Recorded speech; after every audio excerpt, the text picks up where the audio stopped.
15 orang saksi dihadirkan jaksa penuntut umum Kejari Prabu Muli dalam sidang pemeriksaan perkara dugaan korupsi kegiatan home visit bantuan operasional kesehatan yang menjerat mantan Kadinkes Kota Prabu Muli Dr. Happy Tejo Cahyono.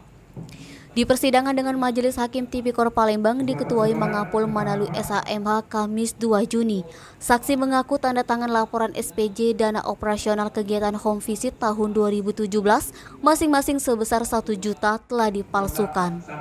Namun saat ditanya Majelis Hakim siapa yang memalsukan tanda tangan tersebut, 13 saksi yang dihadirkan tersebut mengaku tidak tahu karena tidak sesuai dengan tanda tangan sebagaimana tertera dalam KTP saksi-saksi.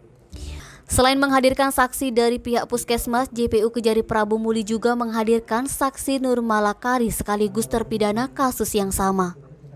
Nur Malakari mengaku adanya kegiatan fiktif pelayanan kesehatan kepada warga Kota Prabu Muli untuk kegiatan home visit. Tidak ada pelayanan kesehatan namun dana bantuan kesehatan yang dikucurkan dari anggaran Pemkot Prabu Muli senilai 141 juta rupiah tetap dicairkan.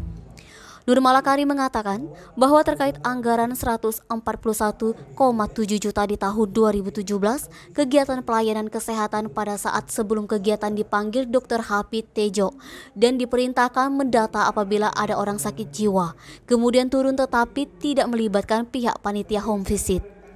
Hal itu lanjut Nur Malakari adalah berdasarkan perintah Kasubag Keuangan Dinkes Kota Prabu Muli, Febi Rina yang menyuruhnya untuk membuat saja nama-nama orang puskesmas seolah-olah kegiatan itu terlaksana.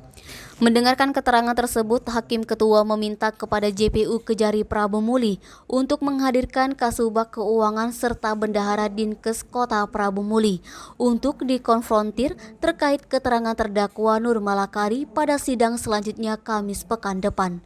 Fadli, Sumeko TV melaporkan.